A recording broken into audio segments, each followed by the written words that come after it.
सोचिए, एक नेता जो भीड़ से दूर रहता है, भाषण नहीं देता, ताली नहीं बजवाता, पर जब काम करता है तो पूरी दुनिया उसे नोटिस करती है। भारत में जहां ज्यादातर नेता शोर मचाते हैं, वहां एक आदमी था जो खामोश था, पर उसकी खामोशी ही उसका सबसे बड़ा हथियार बनी। 24 साल तक उसने ओडिशा को ऐसे बदल दिया जैसे कोई सर्जन बिना चीखे ऑपरेशन कर दे और किसी को पता भी ना चले कि बीमारी कब ठीक हो गई। पर हर चुप्पी के पीछे एक राज छिपा होता है। क्या आप उस राज को जानना चाहेंगे? ये कहानी नहीं है, ये एक जवाब है उन लोगों के लिए जो सोचते हैं, बिना शोर मचाए क्या वाकई कुछ बदला जा सकता है? दोस्तों, अगर मैं आपसे कहूं, एक ऐसा नेता जिसने कभी भीड़ में खड़े होकर भाषण नहीं दिया, किसी को खुलेआम ललकारा नहीं, लेकिन फिर भी उसने चुपचाप एक पूरे राज्य का भविष्य बदल दिया, तो आप क्या कहेंगे? ये कोई कहानी नहीं है, ये हकीकत है नवीन पटनायक की, एक ऐसे नेता की जिसकी राजनीति में शोर नहीं था, सिर्फ मकसद था। और यही वजह है कि ये कहानी आज भी उतनी ही जरूरी है, क्योंकि जब पूरा देश नारों और शोर में डूबा हो, तब एक इंसान सिर्फ अपने काम से जवाब देता है।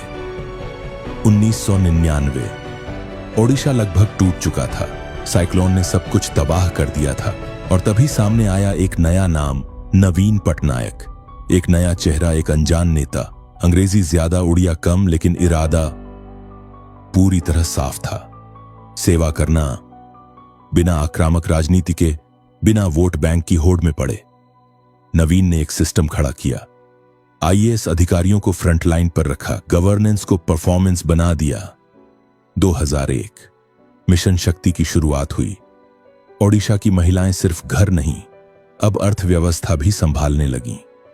70 लाख से ज्यादा महिलाएं एक जमीन से उठी क्रांति में बदल गईं, और ये सब हुआ बिना बड़े बड़े विज्ञापनों या भाषणों के।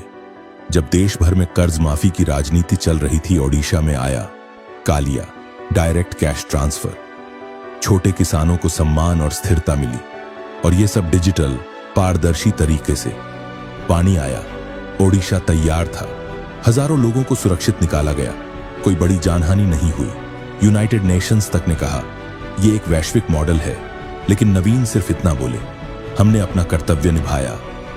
एक और नाम सामने आया, वीके पांडियन, आईएएस अधिकारी, नवीन के विश्वास पात्र, जनता के बीच घूमने वाला अफसर।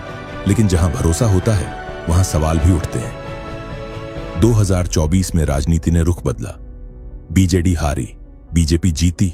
लोगों ने कहा अब बदलाव जरूरी है, लेकिन क्या इस खामोश सफर का यही अंत था, या यह सिर्फ एक विराम था? नवीन पटनायक एक नई लीडरशिप की पाठशाला छोड़ गए हैं, जहां शोर नहीं, दृष्टि जरूरी होती है, जहां राजनीति मतलब सिर्फ सत्ता नहीं, सेवा होती है। उन्होंने कभी चिल्लाया नहीं, इसलिए उनकी आवाज सबसे गहराई तक सुनी गई। उन्होंने लीडरशिप का एक नया शब्दकोश लिखा, जिसमें सिर्फ एक शब्द बार बार आता है, काम।